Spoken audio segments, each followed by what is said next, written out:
চট্টগ্রামে শিল্প সংস্কৃতি চর্চায় নতুন মাত্রা যোগ করেছে কলাবন্তী একাডেমি।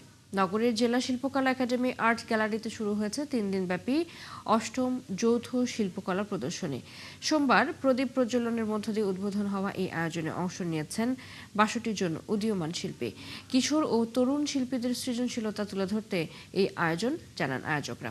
জহিরুল ইসলামের ক্যামেরায় আরও জানাচ্ছেন রাজীব বড়ুয়া। রং তুলির ছোঁয়ায় ক্যানভাসে ফুটে উঠেছে জীবন, প্রকৃতি আর কল্পনার গল্প। তরুণ শিল্পীদের এমন সৃজনশীলতায় মুখর চট্টগ্রামের চিত্রকলা প্রদর্শনী। কলাবন্তী একাডেমির আয়োজনে অষ্টমবারের মতো শুরু হয়েছে এই আয়োজন। প্রদর্শনীতে আসা অতিথিরা বলেন, শিল্পকে কোনো মূল্য দিয়ে মূল্যায়ন করা যায় না। এটি অমূল্য, কারণ শিল্প মানুষের সৃজনশীল মনন তৈরি করে। ছবির কোনো মূল্য নেই, ছবির মূল্য আপেক্ষিক। এটাকে কারো দৃষ্টিতে এটা কোটি কোটি টাকা, কারো দৃষ্টিতে ওটা কিছুই না। ছবিটা হচ্ছে প্রতিচ্ছবি।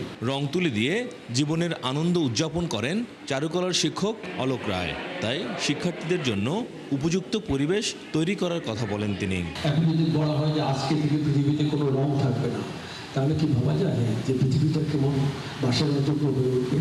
অর্থাৎ এই রং তুলি নিয়ে জীবনের যে আনন্দ, জীবনের প্রতিটি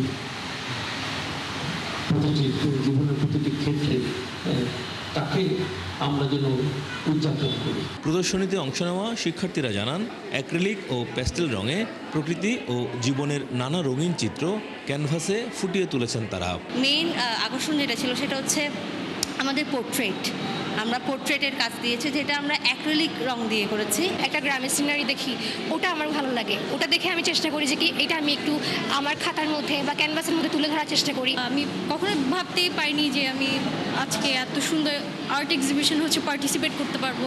আমার আসলে প্রকৃতি নিয়ে ছবিগুলো আঁকতে ভালো লাগে। আমার আরও ক্যানভাসে প্রকৃতি নিয়ে ছবি এঁকেছি। আর আয়োজক ও দর্শকরা বলেন, আগের তুলনায় এখন শিল্প চর্চায় মানুষের আগ্রহ কিছুটা কমেছে। তাই এমন আয়োজন ভবিষ্যৎ প্রজন্মকে সৃজনশীল করে তুলবে। শিল্প সাহিত্যের কাজ যত বৃদ্ধি পাবে, তত মানুষের কাছ থেকে উগ্রতা দূর হবে। এইসব ধরনের প্রদর্শনী যত বাড়ানো যাবে, তত হচ্ছে কি বাচ্চারা আরও কনফিডেন্ট হবে যে হ্যাঁ, আমার প্রদর্শনী এখানে ছাপানো হয়েছে। নিজের নান্দনিক বিষয়টা বা একটা চর্চার বিষয়টা, সুন্দরের উপাসনা বলতে পারেন, সেই জিনিসটাকেই আমি শেখানোর চেষ্টা করছি। শিল্প শুধু বিনোদন নয়, এটি মনন গঠনের শক্তিশালী মাধ্যম। এই বিশ্বাস থেকেই আয়োজন করা প্রদর্শনী চলবে আগামী 29 এপ্রিল পর্যন্ত। সবার বহুল প্রতীক্ষিত রাজীব বড়ুয়া, ৭১, চট্টগ্রাম।